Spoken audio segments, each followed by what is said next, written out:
Okay, so we are now live. Thank you very much, Nicolas, for joining us in this Hangout with the LeWeb community.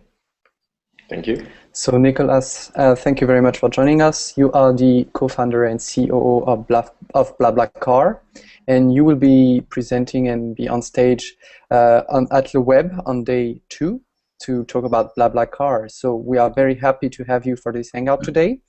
And before we start this session, why don't we take a few seconds so that you can introduce yourself and tell us a little more about what you do. Yeah, so I can tell you a bit about BlaBlaCar and the company and probably how it started and what we do. So essentially, BlaBlaCar is a long-distance ride-sharing website. So it's a marketplace essentially between drivers and passengers. So very simply, the way it works is drivers go on the website and offer them empty seats. So let's say if you're driving from say London to Manchester in the UK and you have an empty car, you would go on the website, you would offer your three empty seats to to passengers going the same way, and passengers actually go on the website very much on the mobile site, on the apps, very much the same way they would go on a site like Expedia or a train site or to buy any train ticket, and they book those empty seats in drivers' cars. So we started that. Actually, the company started in 2006, and it started when actually my co-founder Fred was looking for a train ticket to go back home for Christmas and could not find any affordable train ticket in France, and he thought there must be something like that, right? There must be like thousands of cars actually with empty seats going from Paris to where he was going, which is west of France. And at that time in 2006, actually there was nothing like that, right? Hello, most of essentially. Most of that was through like classified, like Craigslist, and it was very diluted, and no one had really built like a real community for people to ride share back in 2006. And we started to code the first website, but the reality is it probably took like 3 years, where the company was kind of a project. So we had no financing, no employees, no office, and it was just like a bit of a project for on weekends and nights. And it's really in 2009 that we've seen like the first spike of traffic, and that's when we started to get an office, hired the first employee, and did some fundraising. So to give you a sense of where we are today and where the BlaBlaCar community is today, we passed 3 million members back in early April this year, and today we transport 600,000 passengers per month. So for guys who traveled in Europe, that's 2/3 of a Eurostar in terms of passenger capacity. So it means essentially by the end of the year, more passengers will be using BlaBlaCar in Europe than Eurostar, which is I guess a pretty impressive milestone for us. So that's where we are essentially. Fantastic. So I can see that lots of people have joined us. So welcome all. If you have any questions for Nicolas, please feel free to ask them or write in the chat so that we know that you have questions. And we will be offering one free LeWeb ticket to the best question today. So don't hesitate to ask questions. Nicolas, thank you for this introduction of BlaBlaCar. It's going really, really well. 600,000 passengers is really nice. I wonder about the barriers for adoption for this kind of service. What do you think people fear when they want to use BlaBlaCar instead of using a regular train or planes as a means of transportation? In fact, it's interesting because I guess that's the big challenge of most of the companies in the sharing economy. And for us, it's two things. It's how convenient it's going to be. So there is like a practical factor of thinking like, okay, is it going to be complicated? I need to find the driver. We need to arrange like a pickup place, a drop-off place, and so on. So you have like these technical issues that you can probably find when you take an Airbnb, which is what I'm doing now actually. So you have the same issue of like, when do I get the keys? How is it going to work? What happens if? La la la. So you have quite a few unknowns. So that's one barrier. Or one set of barriers, and the other one, of course, is trust, right? Because you're going to end up, for like 3 or 4 hours with a driver that you probably just met online, and that's the biggest challenge. Is like, how do you make the beginning, like strangers actually share stuff online, share flats, share cars, and so on. So for us, that was the biggest challenge: is how do we create this trusted community so that passengers trust drivers, that drivers trust passengers, and the way as I said, we started in 2006, which was sort of early days of Facebook, right? So that's when you still essentially you had like you needed like a university email address to go on Facebook. I think still in around 2006. So social networks were not, you could not tap back then into social networks, and Open Graph and all of that was not there. So initially we started just by doing like the basic stuff that everybody was doing back then, which was ratings, and we allowed like self-regulation of the community. And then over time we've built on that, and we've done lots of verification, verifying bank accounts, mobile numbers, of course integrating with Facebook and gathering some social information from Facebook and so on. And what we found is essentially as you have no magic wand. So essentially there is nothing one single thing you can do to create trust in your community. It's all about like gathering and multiplying signals. And whether it's like a verified bank account, whether it's a picture, whether it's the photo of the car, whether it's ratings, and as you collect more and more of these things, you get to a very liquid marketplace. And we see that all the drivers and passengers that collected all this information tend to transact very, very fast in the community, and newbies have a harder time to transact in the community. But for us, that was the biggest challenge to crack was how did you make at the beginning strangers not be strangers essentially. Okay. So in terms of your presence in Europe, what are the countries? I mean, we know you are in the UK, in Spain, in Italy, etc. But what are the biggest countries for you? What are the ones in which you see the biggest growth? Yeah, so we're pretty much all over Europe. I mean, you know most of the bigger countries. So yeah, we're in France, Germany, UK, Italy, Spain, Poland, and Benelux. So essentially, most of Europe except Nordics, where we haven't really tried yet. Biggest country in terms of usage is still France, because that's where we started. And in a way, if you think of all these C2C communities or peer-to-peer communities, it's a bit of a diesel at the beginning, right? So it takes a bit of time to build the community.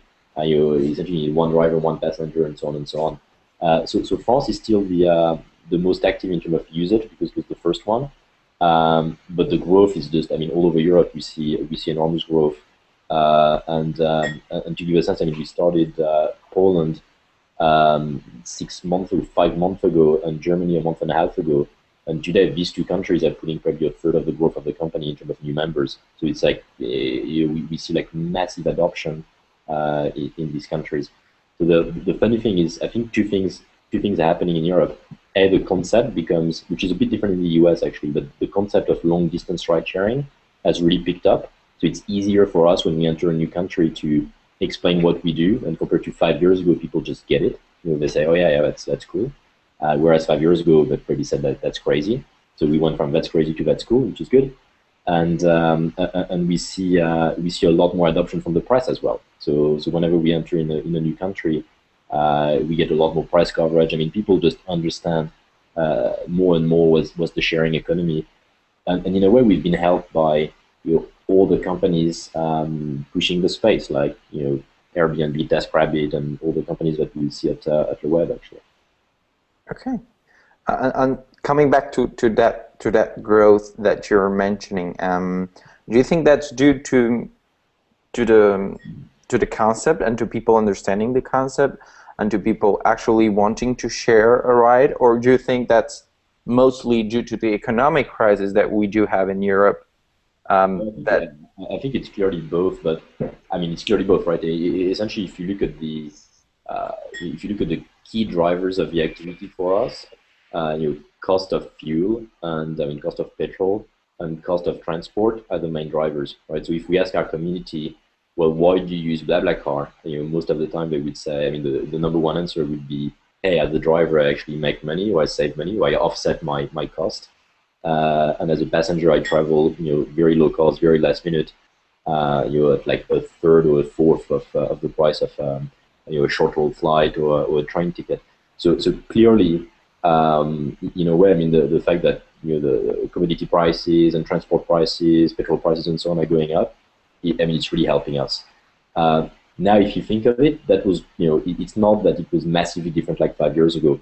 So it's not the only trigger, right? That's sort of the underlying reality, the economic reality. But it's not like 5 years ago, petrol was 10 times cheaper and transport was 10 times cheaper. So I think there is something else going on, which is people get used to today having a social profile or a trusted profile or sharing a lot more information about themselves online. And again, if you go back just 5 years ago, it was not obvious, right? It's actually the only few places where you would do that would be MySpace, Facebook, and just the beginning even. So I think clearly the fact that you have social network, all the social networks that appeared over time helped us, and we've been surfing that wave as well. Mobile has helped us a lot because we are very last minute, so essentially we need people to transact within like 24 hours. So most people, actually, that's one thing we don't realize about BlaBlaCar and ride sharing, but most of our people book in the last 48 hours actually. So in a way, you need within 48 hours from the passenger to request a ride, a driver to accept a passenger, the two guys to exchange, to define like a meeting point and to travel together. Again, like maybe 6-7 years ago, it was hard because people took like 24. I mean, except maybe people like us, but most people would take 24 or 48 hours to answer an email. Today, everybody has a mobile phone and they answer email in like 2 or 3 hours. So again, that helped us. So clearly, I mean, we've been pushed by both like macroeconomic factors that you described, but also like all the technology factors. Okay. So we do have a lot of people joining us. If you have questions, feel free to either write them on the chat or ask directly. Nicolas is here for you. And okay, we do have one. Sebastian, do you want to ask the question yourself?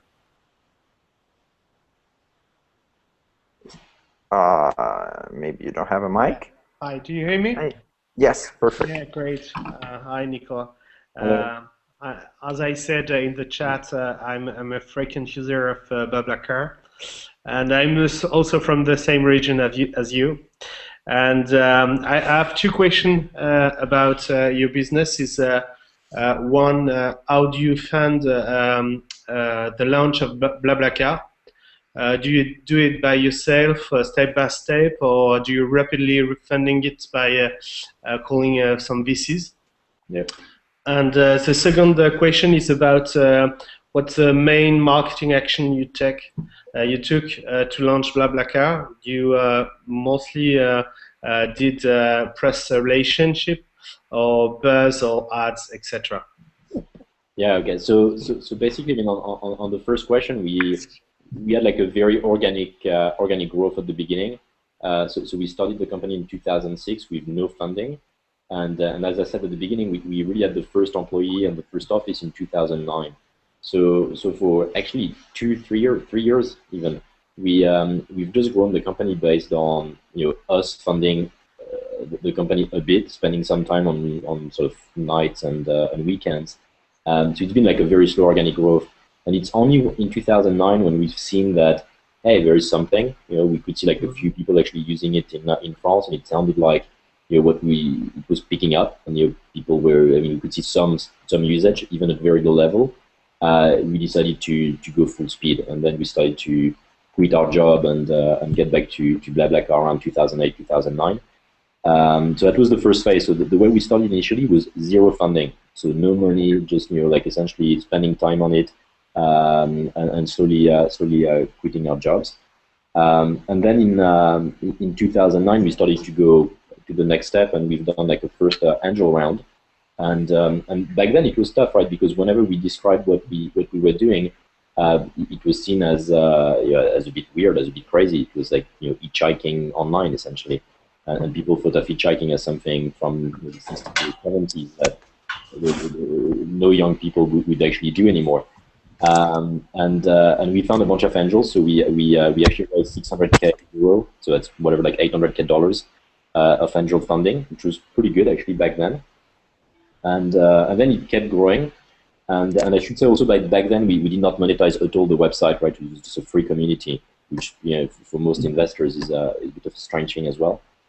And then we started to fund the company with venture capital, and we had a first round in 2010 of 1.2 million euro. from a fairly well-known, actually, a French VC, I mean, early-stage VC in France that backed quite a few companies. And then when we wanted to go international, we went to London and to the US actually to do fundraising, and we raised $10 million from Axel Partners, which is a pretty well-known international VC, I guess. So there was two phases. You know, first phase was really, you know, just fresh water, time, and love, and then second phase was really getting some VC money to scale.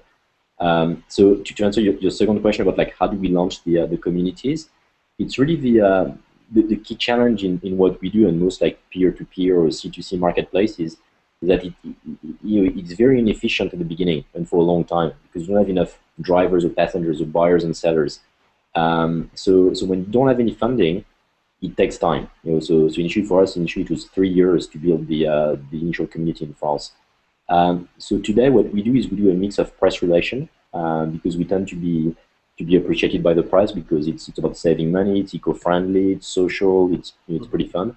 So we have lots of angle with the press. So we use that big time. So every time we launch a new country, we hire a PR firm, and we becoming pretty good at like spinning stories and storytelling about the activity and finding case studies and so on. So to give you a sense, I mean, we probably do like a TV every month in terms of PR in different countries. So it's pretty significant. And of course we do now that we have the funding to do it, we do also lots of marketing and partnerships.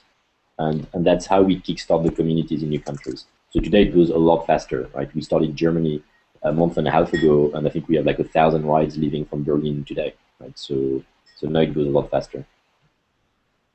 Okay. More questions, maybe? Okay, you have a question. You can ask directly if you want. Hi, this is Aaron. Hi, Nicholas. Hello. I have a quick question. Is there any chance of this going to becoming like a taxi sharing at all, or do you see any parallels to cab sharing instead of just peer-to-peer?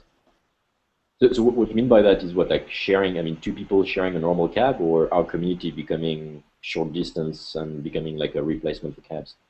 Yeah, two people sharing a cab. Yeah.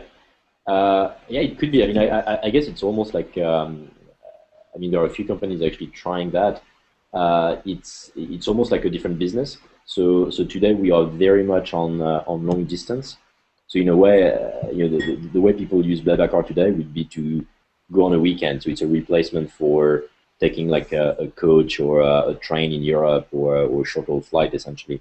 So today it's unclear. I mean, could we do that? Maybe, but it's almost like a different product, a different use case. But it's around the same theme. But we don't, because we don't do short distance, we don't do commuting, we don't do taxiing. It's not like an obvious leap for us to go and do that. It would be easier for I guess companies like Lyft or Halo or Uber to do that because they have a demand for taxiing already. Right? Okay, thanks. Okay, perfect. Is there any other question? All right. Yes, I do have a question actually.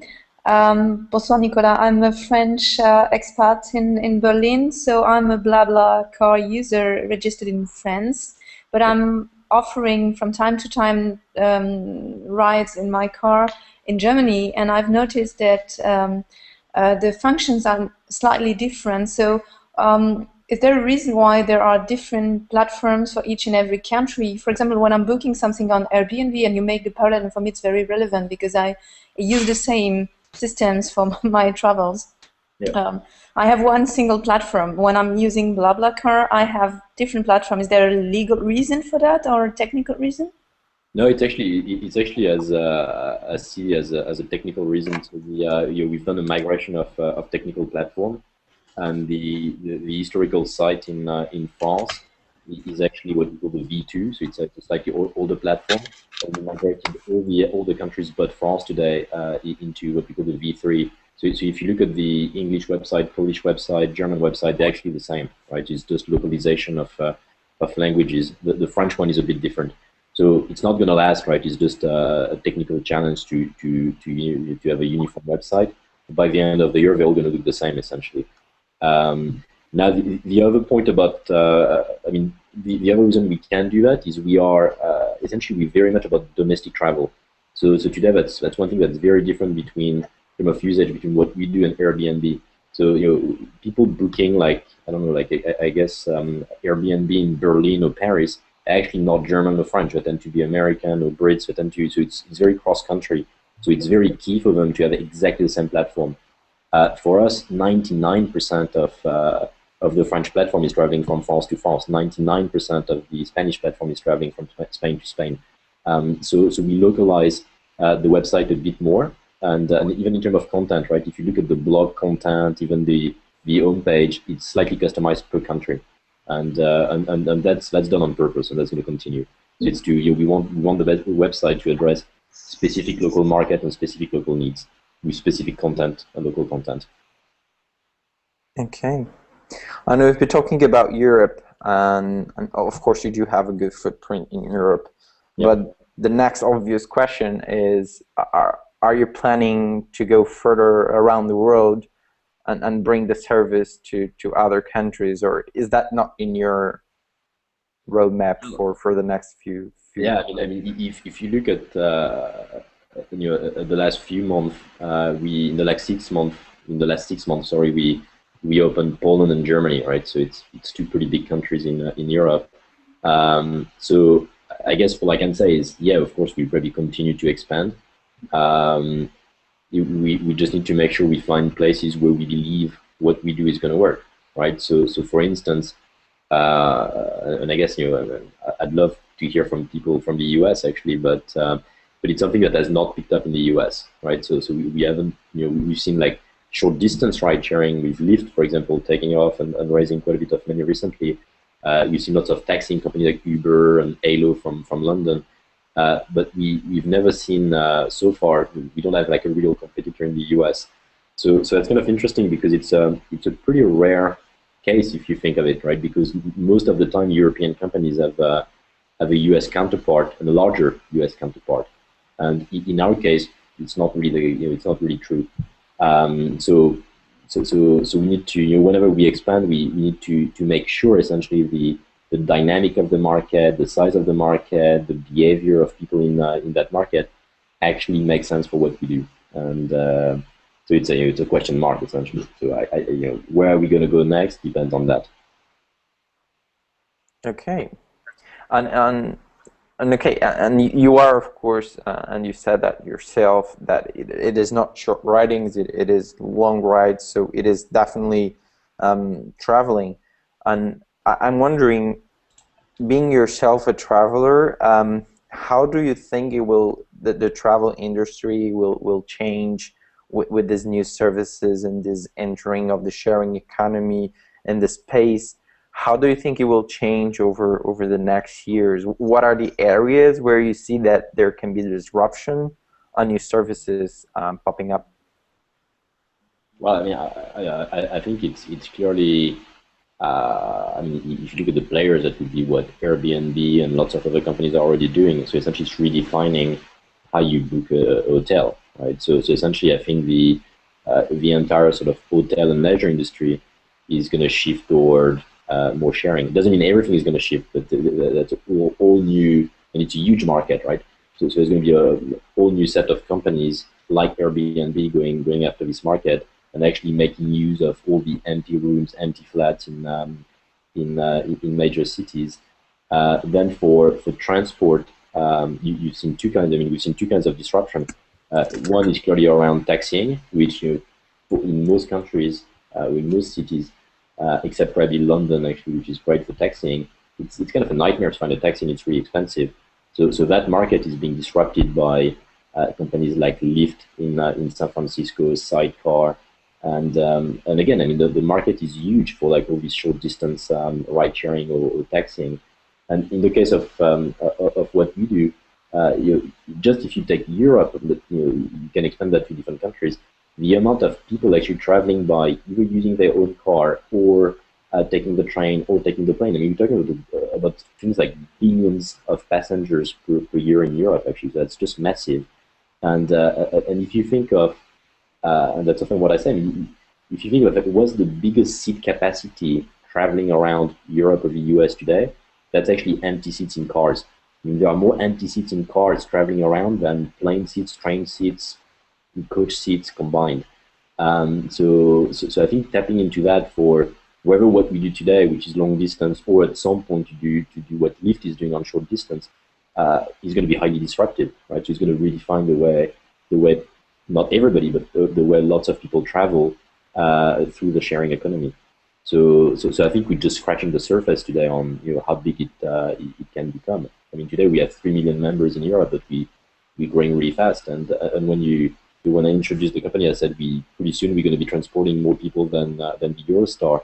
That's pretty significant when you think of like the billions of dollars that have been invested to actually build that infrastructure, right? So of course the Eurostar is a bit special because it's linking two countries through the channel. But today there are debates, for example, in the UK about building like a train line between London and Manchester and investing something like billions of pounds.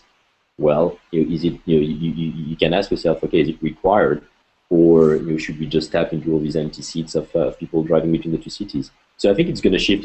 It's going to take time because it's not just about a technology shift; it's also a behavioral shift. And so it's not like I don't think these companies like us or Airbnb actually grow at like Twitter speed. Because it's not B2C, it's really like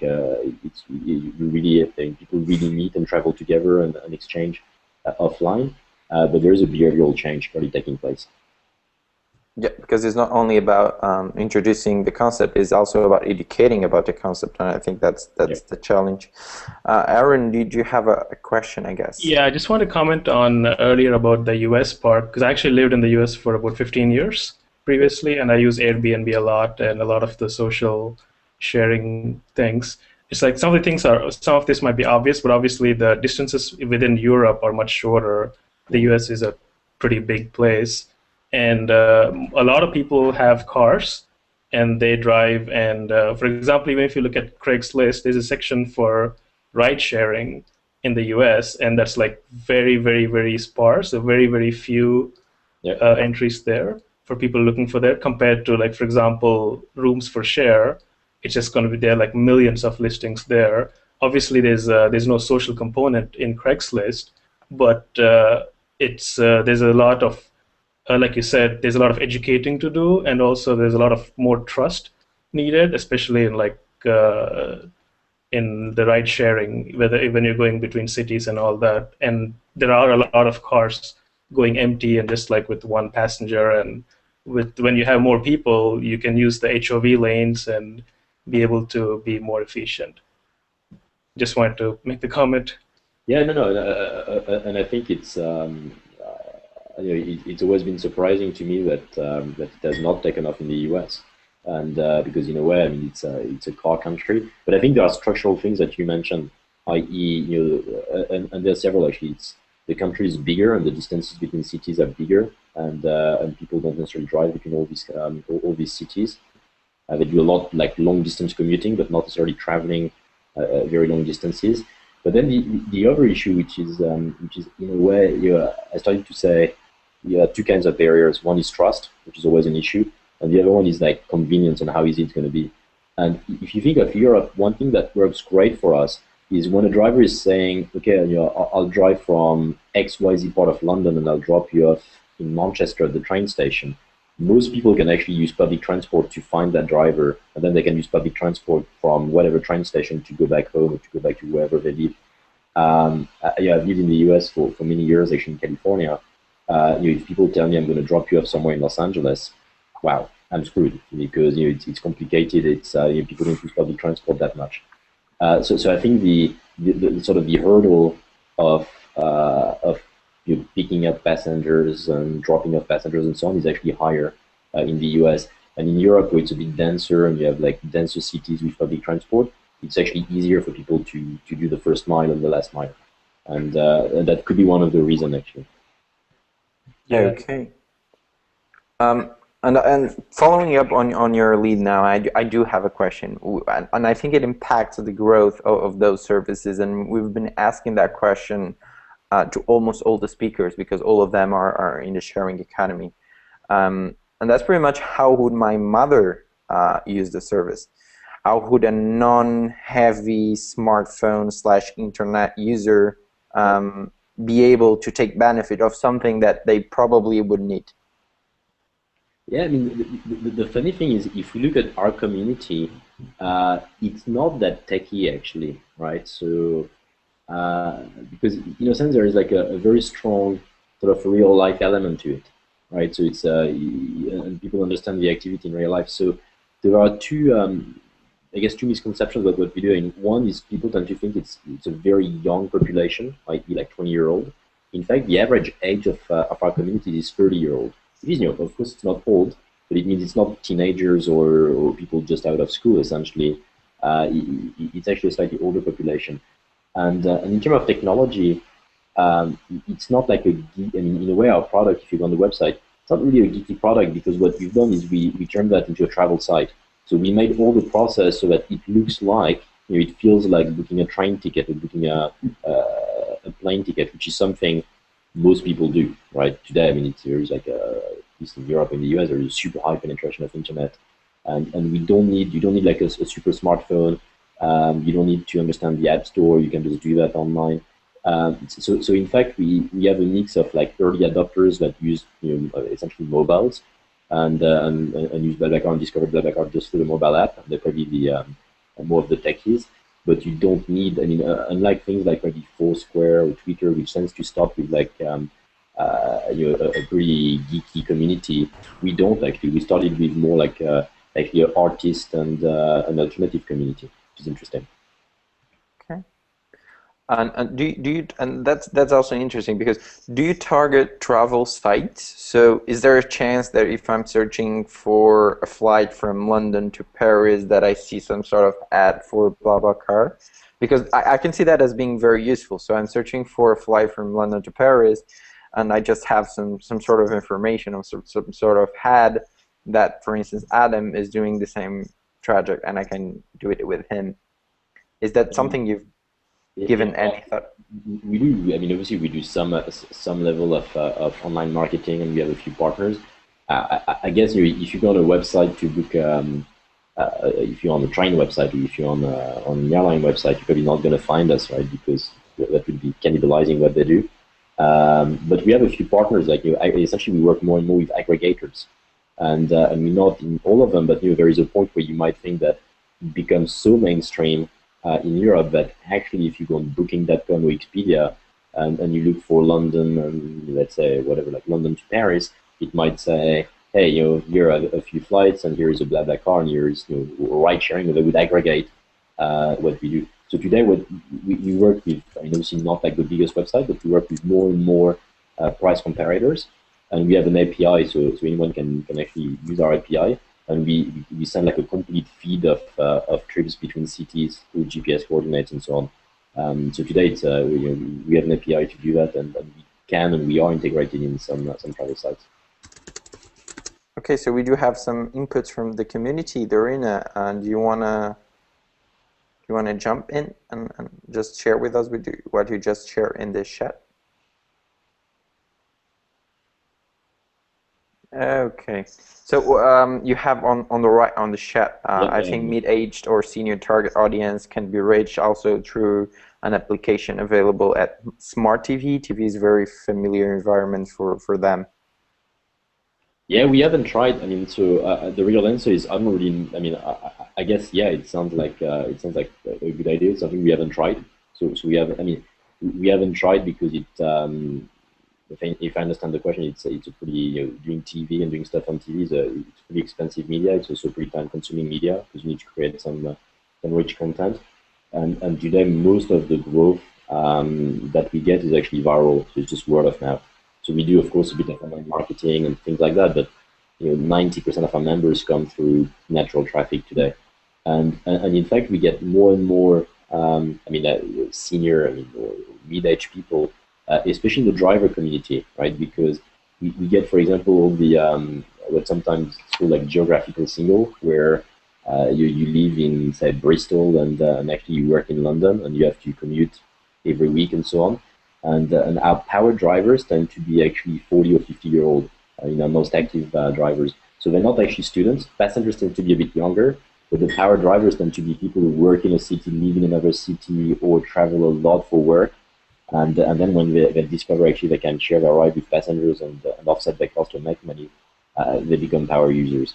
So we have people, especially in the, again, like 40, 50-year-old, that transported over 1,000 people since we started. Okay. So Mary is saying that she found out about BlaBlaCar exactly through an ad on a map website. So it's good. It means our marketing works. So that's good. Exactly. And the funny thing is that I don't even own a car. Meaning, since I've been living in big cities like Paris or Berlin, I use just public transport and I rent cars only when I need some. So it started like, sort of a joke with my children because we're doing a road trip across Europe and doing that with Airbnb. And my children, who are very and even more eco-conscious than me, just kept on saying, okay, but you need to do something for environment. Why don't you share the car? And I was thinking, well, it's not my car, and I don't know, it's going to be complicated. And just checking on, it was via Michelin, and said, well, just connecting the dots, say, well, I should try that. And yeah, it worked. Cool. Very, very cool question. So, Arun, do you have another question? Great. Yeah, sorry. What percentage of your bookings are coming from mobile? It's about a quarter right now, so it's about 25%, or a bit more, I think. But it's rising very quickly, right? So it's rising. A year ago, it was not even 10-15%. So I'm guessing, I'm guessing that by the end of 2014, actually, or I mean, we should be more on mobile than on the website. We should get more driver posting rides and more bookings from passengers on mobile. Yeah, thanks. It's going to be 50% at least by end of next year. Pretty sure. Yeah, it's going pretty fast, and I guess that's something that you're really seeing. Android has grown amazingly for us, right? So it used to be, I used to say like a year and a half ago it was iPhones, and then it was just essentially most of our traffic was iOS. Not true anymore. Android has passed, for us at least, iOS in terms of usage and bookings and everything. It's amazing. Okay. Great. So any more questions? We're going slowly to the end of this Hangout. But if you do have a question, that's the right timing to maybe ask it. Okay. So I do have a question looking not exactly at BlaBlaCar in this instance, but at sort of your path to get to BlaBlaCar. And you did go from entrepreneur to investor and back to entrepreneur. Yep. And that's a curious path, because usually people go from entrepreneur to VC and they stay VCs for the rest of their careers. So I'm wondering if there's any specific reason for going back and creating a company, or if it just happened because it did. Yeah, no, it's. I mean, essentially, I started my career, my first job in Silicon Valley in '99. So it was a funny time to start working for startups, as you can imagine. And I've done that from '99 to 2006. Then I worked as a VC in London, and I worked as a VC because what I discovered, I guess, working for a few startups in Silicon Valley, was that understanding fundraising was important, right? Because we went from 99, 2000, where we could raise tons of money, to 2001, 2002, which was the end of the world in Silicon Valley, and all the dot-com and telecom companies crashed. And then we had to, we had difficulties actually to fund the company to survive. And I discovered that understanding venture capital was key. So that's why in 2006, when it was sort of the end of an adventure with a startup, I started to knock at VC's doors and started to work as a VC. But what happened is essentially at the same time we started BlaBlaCar. So actually I started BlaBlaCar when I started to work as a VC, and it was sort of a side project for a few years.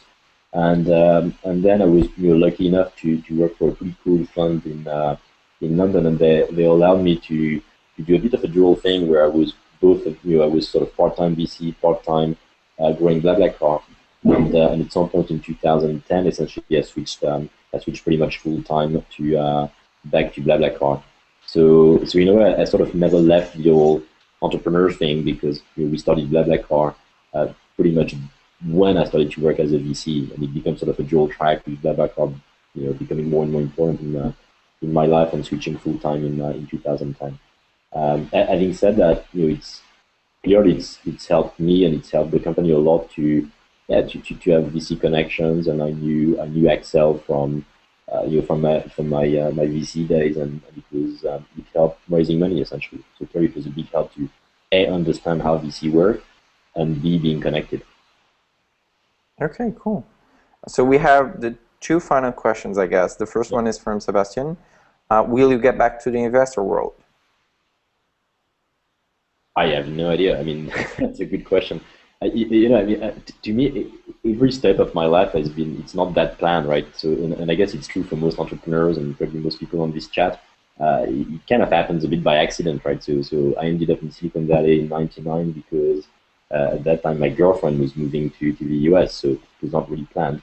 I became VC was a bit more planned, but BlaBlaCar was.